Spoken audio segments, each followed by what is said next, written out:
Hello and welcome to Insight Meditation Community of Charlotte. My name is Thia Powers and I'm your Dharma guide for the evening. We're currently in week 2 of an exploration of the Paramis, or the 10 perfections. We opened this 4-week series last week with an overview and a talk on living from generosity. Tonight we'll take a look at 3 more capacities of the heart from our group of 10. And the qualities we'll explore are virtue, letting go or renunciation, and wisdom. We'll look at each of these for a meaning and then talk about how we can actually practice with these in our life.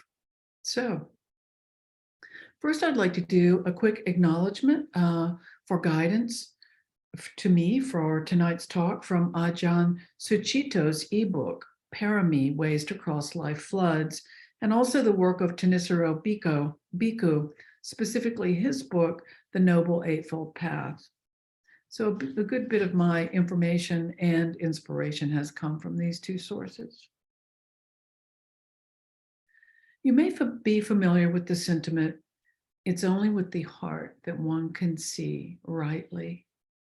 What is essential is invisible to the eye.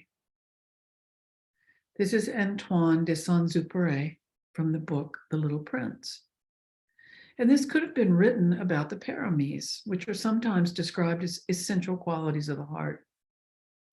And although they may be sometimes invisible to the eye, many times we see these qualities in action. We easily recognize them because these are the qualities that carry us through the rough parts of our lives. And when we see them in others, we feel safe and solid, and it's inspiring for us to develop them in ourselves. These are, in fact, part of our true nature, these qualities. And am I saying that we have all of these qualities, that each of us? Without hesitation, I am.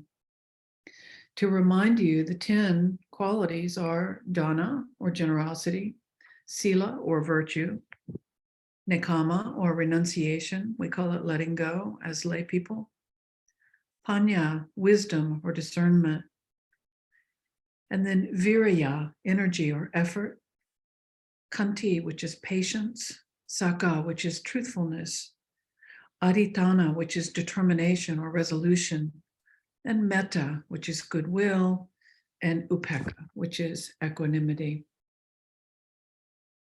So in a no less poetic or less true description, the Paramis are essentially about skillfully living. Living skillfully includes everything that we think, say, and do, because the Buddha's teachings are not just about meditation and practicing good breathing or making sure we're on the cushion every day. Really, they seep into every minute of our lives, every day. These teachings do.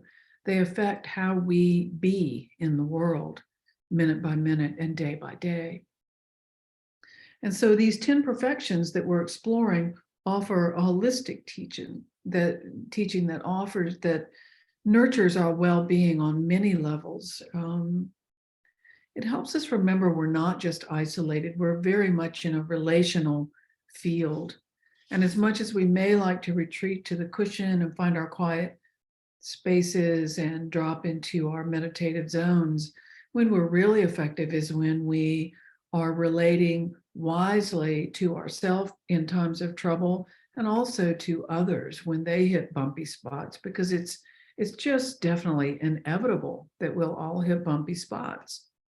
This path is sometimes called the sacred path of the warrior because we're encouraged to look straight at the brokenness in ourselves and in others and just accept it and feel it and work with it. Hopefully begin to develop some compassion about it and begin to let go of some of our anxiety around this. As we soothe and teach ourselves, we soothe and teach each other, the community. And the communities form the cities, and the cities form the world. And I like to remind myself when working with these qualities that if I'm not challenged, I'm not inspired to change. And that's what these are there for, to help us be wise in the world, to step out of things that aren't healthy for ourselves and others, and that we don't have to wait for a challenging time to start to look for depending or lasting happiness. So let's take a look now at our next parami, which is virtue or sila. So many of us experience feelings of overwhelm, anxiousness, envy, and confusion. It's so common to experience all kinds of not so pleasant emotions, but we can fairly easily develop capacities that help us emerge from the mire of this mind stuff when it just feels muddy and uncertain. We can find a calmer, quieter place as we move towards the safety of our own unobstructed heart and mind. The teachings often say, "O nobly born, remember your true nature." I'll remind you, in times of the early Buddhist teachings, heart and mind were actually considered one, inseparable, and the word that was used for that was citta. Science has for several decades now affirmed that reality, that our bodily systems do work together as one knowing entity, a very wise entity. And it's easy to find research on this mind-body science. It's a fascinating topic. So our term parami translates as perfection, but it's actually about cultivating or putting into practice beneficial behaviors, skillful intentions, and wise actions throughout each day. In simple terms, we're really just talking about making good choices. Ajahn Sucitto makes the distinction between intention and convention as he talks about virtue. Intention is a heart-formed behavior. We want to do right. We want to be kind. Our intentions are pure. Convention is more of a rules-based obedience. And usually when we have a good balance here with our virtue, we have a heart intention, and we also are working with the conventions that are in place, trying to play by the rules. I'd like to add here that practicing virtue or good behavior is the recommended starting place for our Eightfold Path. And this is one of the core teachings of the Buddha, which tells us to examine our speech daily, our actions, and even our jobs, and see when we're being harmonious or see when we're not being harmonious, and begin to look for what might be causing worry or upset, and be with that to see if we can clean that up. And that's what a lot of this talk is about tonight. I'd also like to mention that these teachings are not given to convince anyone to become a Buddhist, even though they do originate with the teachings of the Buddha, but to provide information to be used just to improve the quality of a human life. So you can always decide to dive deeper. And you can take what works for you, and hopefully that will improve the quality of your life. So another meaning of virtue, as defined by author and scholar Bhikkhu Bodhi, is restraining immoral actions and promoting good actions. And he's saying the purpose here is not so much ethical as it is spiritual.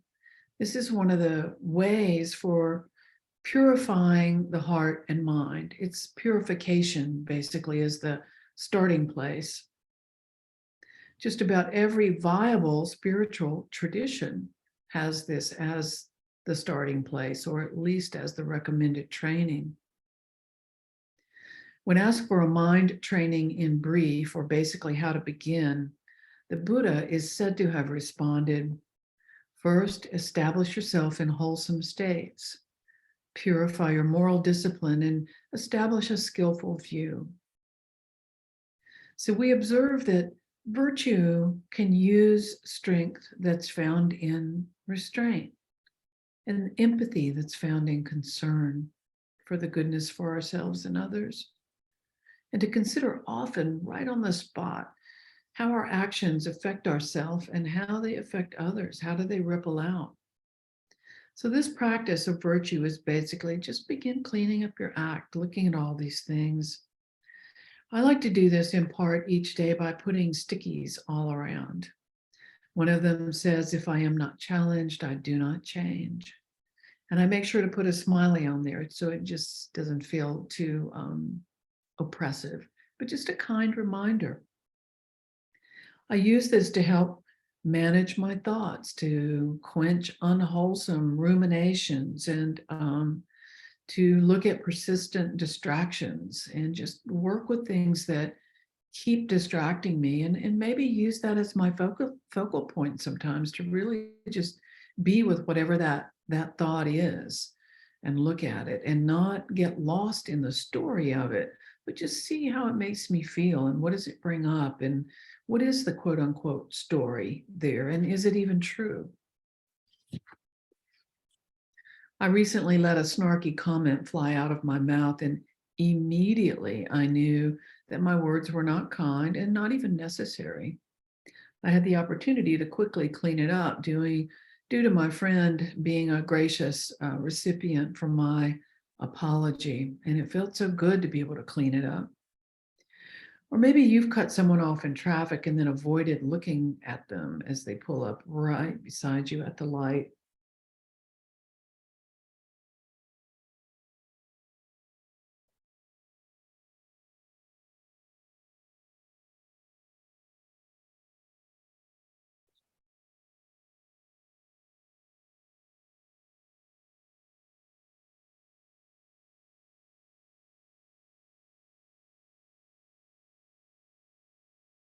So we know when we are not being our highest self, our bodies tell us that. And it's sort of like being our own parent. We can almost hear the words, oh, honey, you can do better than that. In the recovery community, virtue is taught with the recommendation of taking a moral inventory of yourself, pardon me, and making amends if necessary. In the Christian tradition, there are 10 commandments and many, many other exhortations to kindness, patience, forgiveness, generosity, and the commitment to caring for one's spiritual as well as biological brothers and sisters. Even in prison, we hear that folks can reduce their sentencing substantially simply by practicing quote unquote good behavior. So Buddhism has a non-theistic framework. It grounds its virtue and ethics not in obedience, but really in harmony. The commentaries on virtue explain it using a word called samadhana, which means harmony or coordination, as in all things working together. It's explained by living skillfully, which means generally not harming self or others. And we can harm ourselves in so many subtle ways with our self-thinking, by overeating or watching too much TV or not exercising. And there's a lot of ways that we don't take care of ourselves. And one of the ways that the Buddhists help spell this out for us is they ask us to take 5 precepts when we're on retreat. And some people choose to take these daily, and lay people can take these. These are the 5 topics for restraint. Restrain the impulse to damage sentient life. Don't kill things. Restrain the impulse to take what isn't given. Don't steal. Restrain the impulse to use sexuality in abusive ways. Restrain the impulse towards harmful speech.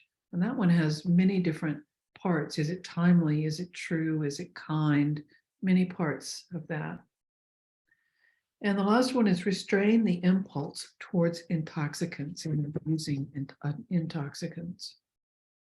So these refuges create a safe container for folks when they gather to practice in an undisturbed setting when they're on retreat. And it's kind of nice to take these each day if you incline to do that. So socially, virtue looks like getting along, striving to find common ground, being patient, trying to understand others, helping those who are struggling, and practicing compassion. Psychologically, virtue is more like a harmony of the mind. And this is the result of protection from guilt or remorse that is caused by our own bad behavior. It's kind of a haunting feeling when you've done something wrong and it asks to be set right by an apology or an acknowledgement whenever possible.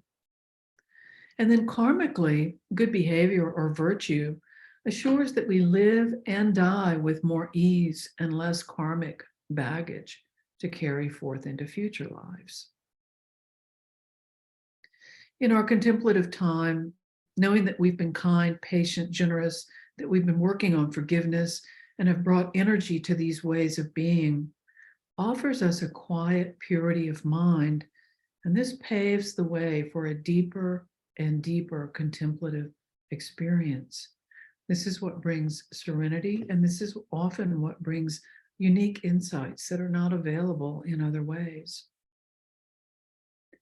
So listen to the inner voice. We all have it. The more we align with this innate and sovereign goodness, the stronger our capacity for doing the right thing becomes. Have you ever met a monk or a priest or maybe just a regular person, and you were standing in front of them, looking at them, and you just got the sense of how very good that person was or is? This instinct has actually brought tears to my eyes before.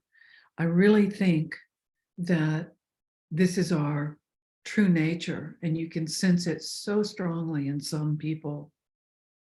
This is the invisible power of virtue. It's palpable.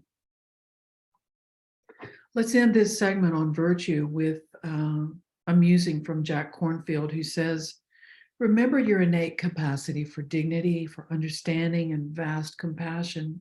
These gifts were born into you. Discover how the beautiful quality of your true nature can become alive for you in your heart and in the way you live." Mahatma Gandhi says, "Anything that you do will seem insignificant, but it is so very important that you do it." And lastly, Lao Tzu says, "The most gentle thing in the world overrides the most harsh." So from virtue, now let's move to renunciation, or letting go. This is sometimes called the gradual instruction. In our definition of renunciation, we often think, or I often think, of rejecting something, cutting it off, stopping it abruptly, whether it be an activity, a thought, or just an inclination.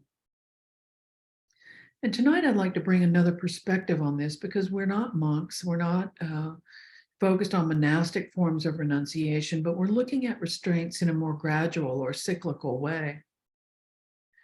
I know that if I can deny myself a certain pleasure for a better and longer lasting pleasure, then that is a wise choice. For me, weight loss is the first thing that comes to my mind.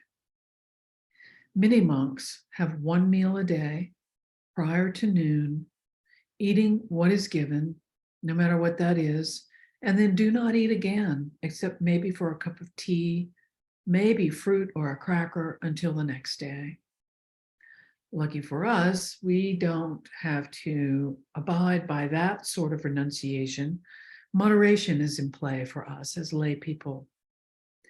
So oftentimes employing moderation or gradual change, is what leads a person to a new lifestyle and to a natural form of letting go. A good example is you'd very likely give up a big plate of warm, freshly baked peanut butter chocolate chip cookies if you were offered a pound of gold in exchange, right? In this way, an intelligent sacrifice is very much like a profitable trade. Buddhism takes a familiar American principle, which is the pursuit of happiness, and inserts two important qualifiers. The happiness it aims for is ultimate and unchanging happiness. And secondly, the pursuit of happiness that we're talking about here is a dedicated pursuit, a disciplined pursuit, a pursuit that is willing to make intelligent sacrifices. Some discipline is at the core of letting go of intelligent sacrifice. And essentially, this kind of wholesome discipline is actually a way to love yourself. And that helps me when I think of it that way. We know that, maybe, and still there's something in all of us that would rather not let things go. There's a part of us that wants to keep the cookies and have the gold. But maturity teaches us that we cannot have everything. When we indulge in one pleasure, we may be denying ourselves a greater pleasure and much better pleasure. So to just be aware. So how do we practice this?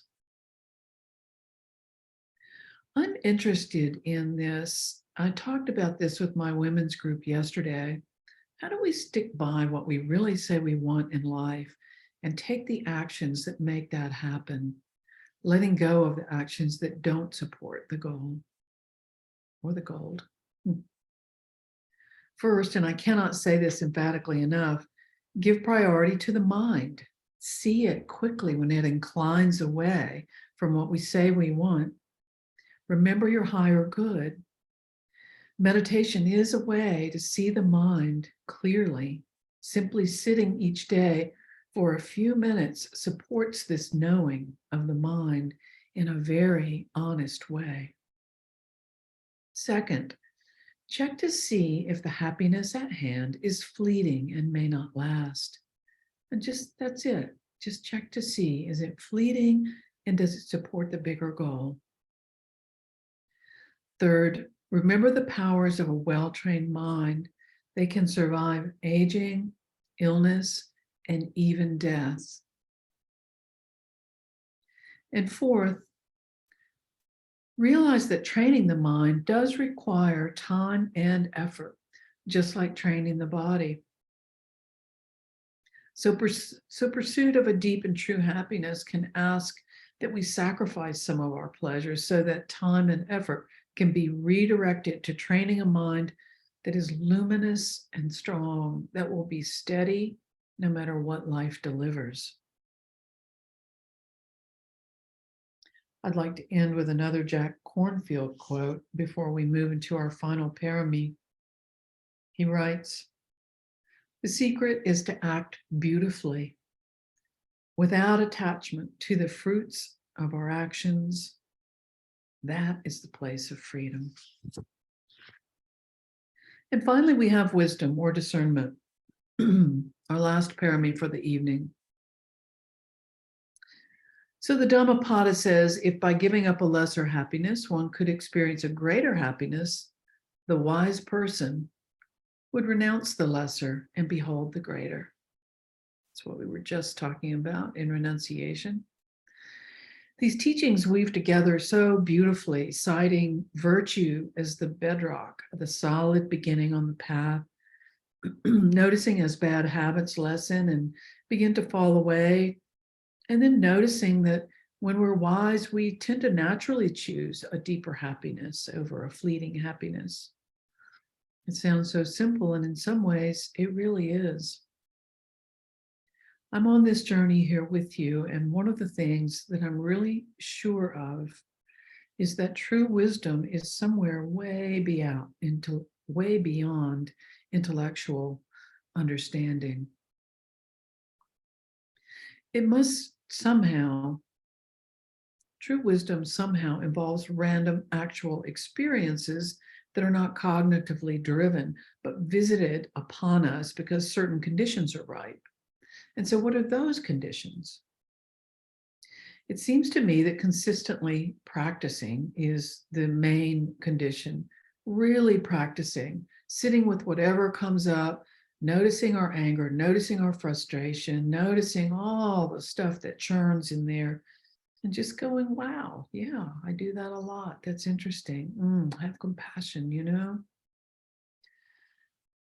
And I think that curiosity is an important part, that surrender is an important part, and just being willing to keep doing this are really important parts of this recipe for wisdom. Unfortunately for us, the Buddha was focused on this topic of understanding the human condition and seeking wisdom in regard to this and finding an ultimate truth around it. He studied and lived this for the greater part of his human life. He found the answer in his lifetime of seeking. His answer was to understand craving, to look at our ingrained inclinations. What do we want? And we're wanting something all the time or pushing something away almost all the time. This is pretty much the main teaching he left us.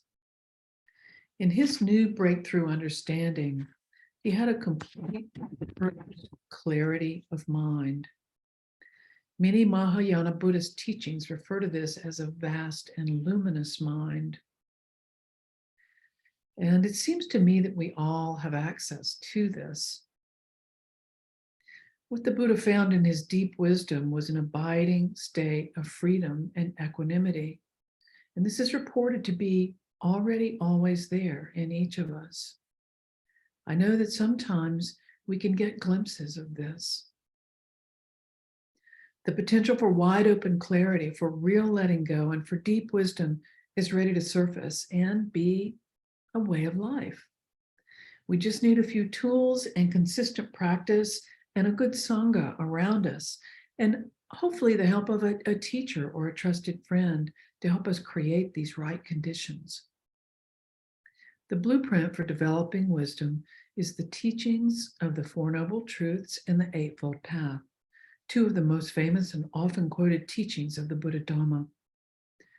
The Four Noble Truths teach us about recognizing suffering, the cause of craving, and the way out by seeing craving and letting go.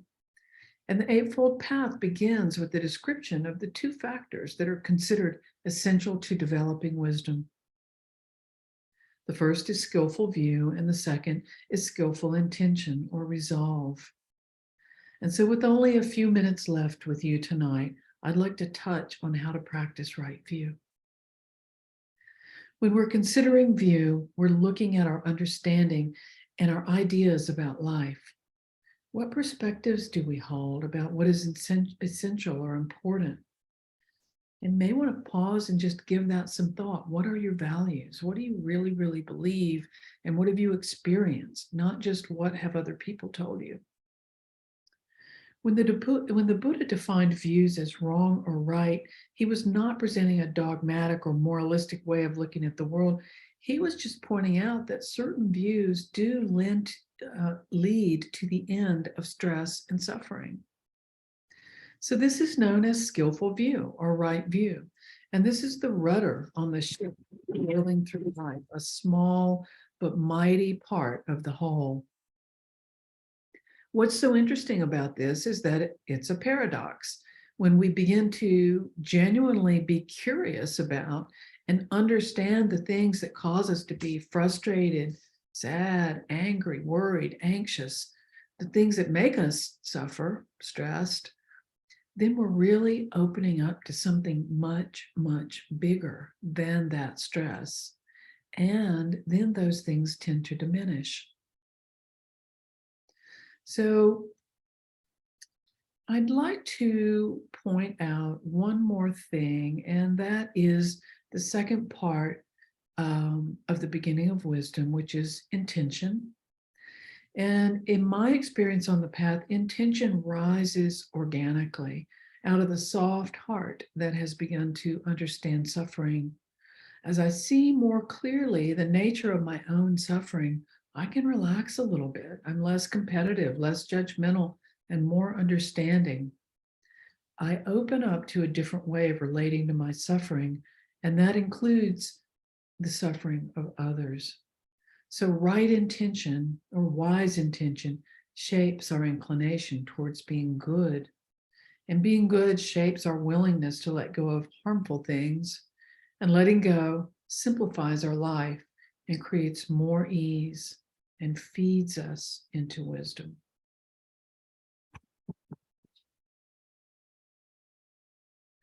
So I hope this has been helpful tonight, that it's made sense.